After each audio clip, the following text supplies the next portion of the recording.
شکر گزار ہوں اہل کمیٹی کا کہ انہوں نے ہمیں مدعو کیا۔ دعا ہے کہ رب کائنات ہم سب کی حاضری کو اپنی بارگاہ میں قبول فرمائے، اپنے محبوب ولی کے فیضان سے ہم سب کو مستفیض فرمائے۔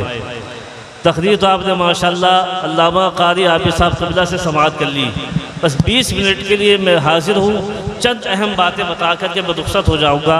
دعا ہے کہ رب کائنات جو کچھ بیان کیا جائے ہم سب کو ان تمام باتوں پر عمل کرنے کی توفیق عطا فرمائے، آمین۔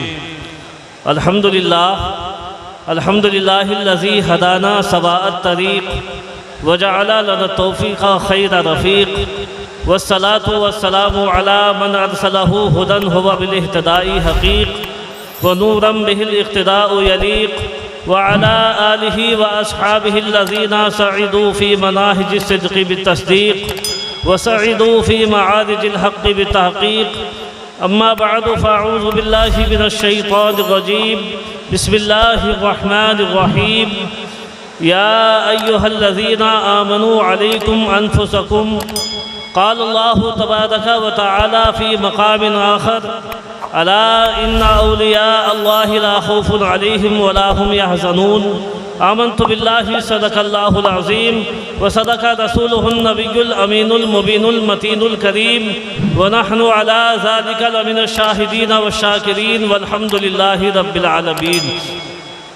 غوث اعظم ببنے بے سرو ساما مدد قبلہ دی مدد کعبہ ایمہ مدد بغیر تابے بلا افتاد کشتی مدد کن یا معین الدین چشتی قادری امنا رئی غوث اعظمی زنم دمز شیخ احمد رضا خاں قطب عالمی زنم۔ اور نگاہ مدد مومن سے بدل جاتی ہے تقدیریں، نگاہ مدد مومن سے بدل جاتی ہے تقدیریں، جو ہو ذوق یقین پیدا تو کٹ جاتی ہے زنجیریں۔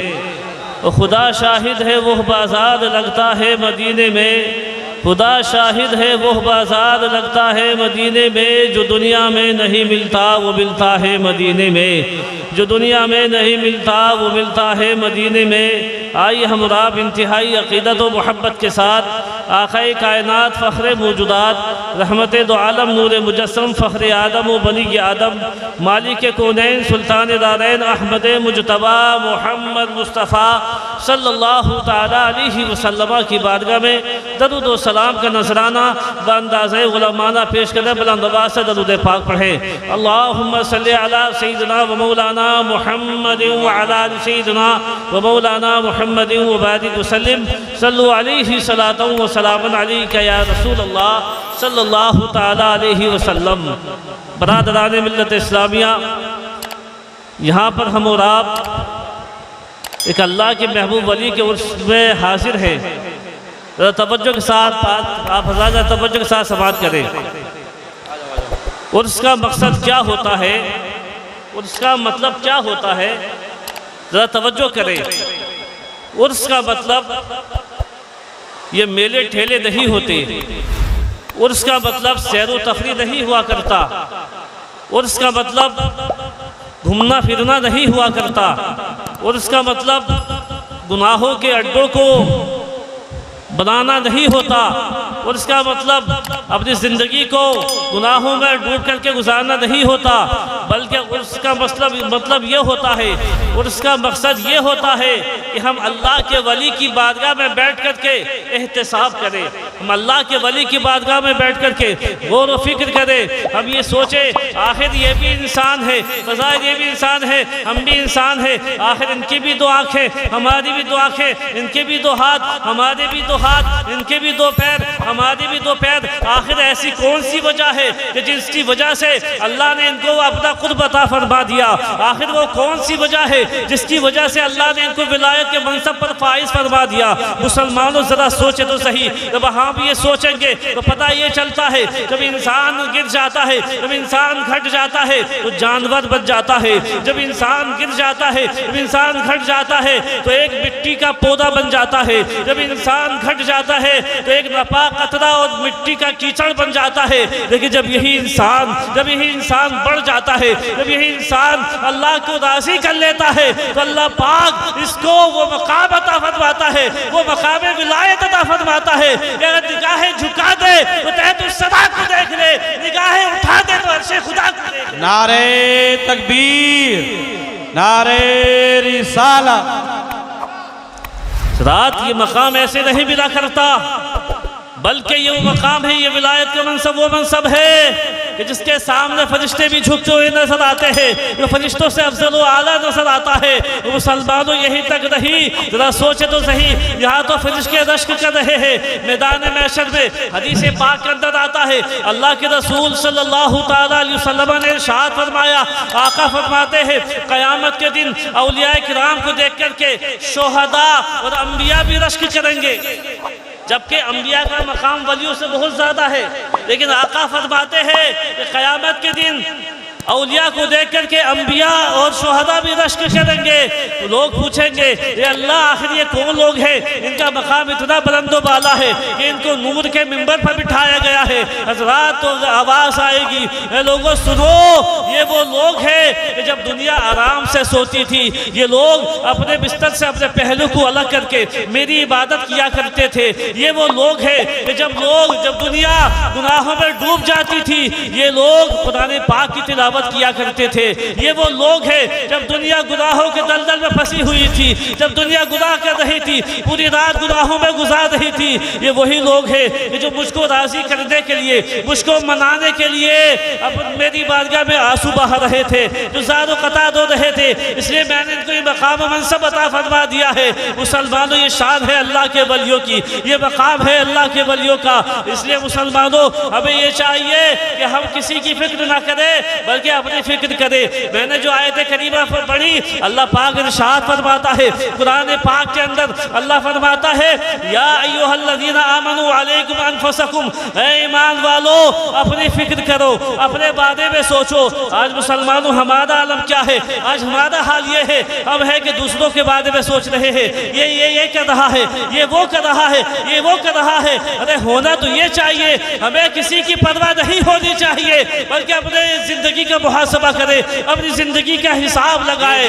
یاد رکھیں مسلمانوں، آپ یہاں سے کچھ لے کر کے نہیں جائیں گے، ایک دن موت آتی ہے، ہم کو جانا ہے۔ قرآن پاک میں اللہ پاک نے فرمایا وَلَا تَنْسَ نَصِيبَكَ مِنَ الدُّنْيَا، دنیا سے اپنے نصیب کو مت بھول، ہمیں دنیا سے جانا ہے۔ کیا لے کر کے جائیں گے؟ کفن لے کر کے جائیں گے، اس کے علاوہ کوئی مال و دولت ساتھ نہیں جائے گا۔ یاد رکھیں کفن کے اندر کیا ہوگا، یا تو آپ کی برائیاں ہوں گی یا آپ کی اچھائیاں ہوں گی۔ تو مسلمانوں اب اللہ کے ولی کو اس میں موجود ہے، ہمیں یہ ہونا چاہیے کہ اب اللہ کے ولی کی بارگاہ میں بیٹھ کر کے یہ توبہ کر لیں کہ آج کے بعد ہم نمازوں کو نہیں چھوڑیں گے، نمازوں کی پابندی کریں گے، اپنے ماں باپ کا ادب و احترام کریں گے۔ مسلمانوں ہم نے یہ عہد کر لیا، ہماری دنیا بھی کامیاب ہو جائے گی اور آخرت بھی کامیاب۔ نعرہ تکبیر، نعرہ رسالت، نعرہ حیدری، نعرہ حیدری۔ اللہ پاک ارشاد فرماتا ہے الا ان اولیاء اللہ لا خوف علیہم ولا هم يحزنون، خبردار بے شک اللہ کے ولیوں کو نہ کوئی خوف ہے نہ کوئی غم۔ اب مسلمانوں ذرا توجہ کریں، توجہ چاہوں گا خود بالخصوص اہل اسٹیج کی۔ ہم جو اللہ کے ولیوں کی بارگاہ میں جاتے ہیں، ہر انسان کا یہ عقیدہ ہوتا ہے کہ ہم اللہ کے ولی کی بارگاہ میں جائیں گے تو ہمیں ملے گا، یہ اللہ والے ہم کو عطا کریں گے۔ اور یہ ہم نے سنا بھی ہے بزرگوں سے، اپنی کتاب اور یہ کتابوں میں پڑھا بھی ہے کہ اللہ کے ولی سے جو مانگو گے وہ ملے گا، انشاءاللہ جس ٹائم مانگو گے اسی ٹائم ملے گا، اور جتنا مانگو گے اتنا ملے گا، ملتا ہے۔ لیکن مسلمانوں ذرا سوچیں، ہم خواجہ غریب نواز کے بارگاہ میں جاتے ہیں، بہت سے لوگ جاتے ہیں، کوئی اولاد مانگتا ہے وہ مل جاتی ہے، کوئی پلاٹ مانگتا ہے مل جاتا ہے، کوئی دولت مانگتا ہے مل جاتی ہے۔ لیکن مسلمانوں ہم نے دیکھا کچھ لوگ ایسے بھی ہیں کہ جو خالی لوٹ کر کے آ جاتے ہیں، کچھ نہیں ملتا۔ اب سوال یہ پیدا ہوتا ہے آخر کچھ لوگ وہ ہیں کہ جن کو مل رہا ہے، کچھ وہ ہیں کہ جن کو کچھ نہیں مل رہا ہے، آخر اس کی وجہ کیا ہے، اس کا سبب کیا ہے؟ جبکہ اللہ کے ولی کا معاملہ تو یہ ہے کہ جو مانگو گے وہ ملے گا، جس ٹائم مانگو گے اتنا ملے گا، اور جس ٹائم مانگو گے اسی ٹائم ملے گا، جتنا مانگو گے اتنا ملے گا۔ لیکن مسلمانوں آؤ ذرا سوچو، میں ذرا حضرت نظام الدین اولیاء کو کوٹ کرنے لگا ہوں۔ آؤ ذرا دیکھو دہلی کے حضرت خواجہ نظام الدین اولیاء رحمت اللہ تعالیٰ علیہ، آپ کا ایک دیوانہ، آپ کا ایک چاہنے والا آ گیا آپ کی بارگاہ کے پاس، آ گیا آپ کی بارگاہ میں بیٹھا ہوا ہے، زاد و قطار ہونے لگا، کہنے لگا حضور میں نے سنا ہے اللہ کے ولیوں کی بارگاہ میں جتنا مانگو گے اتنا ملے گا، جو مانگو گے وہ ملے گا، جس ٹائم مانگو گے اتنا ملے گا، اسی ٹائم ملے گا۔ حضور میری ایک ضرورت ہے، میری جوان بچیاں ہیں حضور، مجھے میرے پاس پیسہ نہیں ہے میں اپنی بچوں کی شادی کر سکوں، حضور آپ جو ہے میری ضرورت کو پورا کر دے۔ حضرات جیسی اتنا کہا، پہلے تو آپ نے ٹالنا چاہا، جیسے ٹالنا چاہا کہا میرے پاس کیا آئے ہو، جاؤ کہیں وہ چلے جاؤ، کہا حضور اگر آپ نے ٹھکرا دیا تو اللہ کے ولیوں کا قول جھوٹا ہو جائے گا، بزرگوں کا قول جھوٹا ہو جائے گا۔ بزرگوں نے فرمایا کہ اللہ کے ولیوں سے جو مانگو گے وہ ملے گا، جس ٹائم مانگو گے اسی ٹائم ملے گا، جتنا مانگو گے اتنا ملے گا۔ حضور یہ قول جھوٹا ہو جائے گا۔ آپ نے کہا ٹھیک ہے، نہیں مانتا ہے تو جا کھیت میں چلا جا، مٹی کا ڈھیلا لے کر کیا۔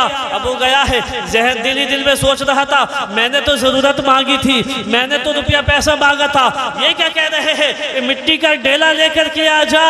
گیا مٹی کا ڈھیلا لیا، لے کر کے آ گیا۔ آپ نے درود شریف پڑھی، بلند آواز سے سورہ اخلاص کو پڑھا، پڑھنے کے بعد اس کی مٹھی میں دیا، کہا بازار چلا جا، مارکیٹ چلا جا، اور جا کر کے وہی کھولنا، اور جو اس میں چیز نکلے اپنی ضرورت کو پورا کر لینا، اپنی ضرورت کو پورا کر لینا۔ اتنا کہا، اب یہ لے کر کے جا رہا ہے۔ اللہ اللہ مسلمانوں آتا ہے تاریخ کے اندر، اب یہ چلا ہے، یہ سوچ رہا ہے میں نے تو ضرورت مانگی تھی، یہ کیا دے دیا، یہ تو انہوں نے مٹی کا ڈھیلا دے دیا۔ حضرات اس سے برداشت نہیں ہوا، راستے میں کھول کر کے دیکھا تو کیا دیکھا کہ ہاتھ میں کوئی مٹی کا ڈھیلا نہیں تھا بلکہ سونے کا سکہ بن چکا تھا۔ بھائی واہ، زندہ باد شان ہے اللہ کے ولیوں کی۔ لوگ کہتے ہیں ہماری طرح ہے، ہماری طرح، ابھی اللہ کے ولی کی شان ہے، تو نگاہیں جھکا دے تو تحت الثری کو دیکھ لے، نگاہیں اٹھا دے تو عرش خدا کو دیکھ لے۔ بے شک بے شک، بات۔ اب اس نے دیکھا کہ سونا ہے، بھاگا ہوا آیا خواجہ نظام الدین اولیاء کی بارگاہ میں، آ کر کے کہنے لگا حضور مجھ سے بہت بڑی غلطی ہو گئی۔ کہا کیا ہوا، تو نے ضرورت کو مانگا تو میں نے پورا کر دیا۔ کہا حضور سنیے بس 5 منٹ میں آتا ہوں۔ حضرات اتنا کہا اس نے، جا کر کے گیا، کھیت میں گیا، اتنا بڑا ڈھیلا لے کر کے آیا مٹی کا۔ آنے کے بعد کہا حضور اس کو سونا بنا دیجئے۔ کیا کہا، اس کو سونا بنا دیجئے۔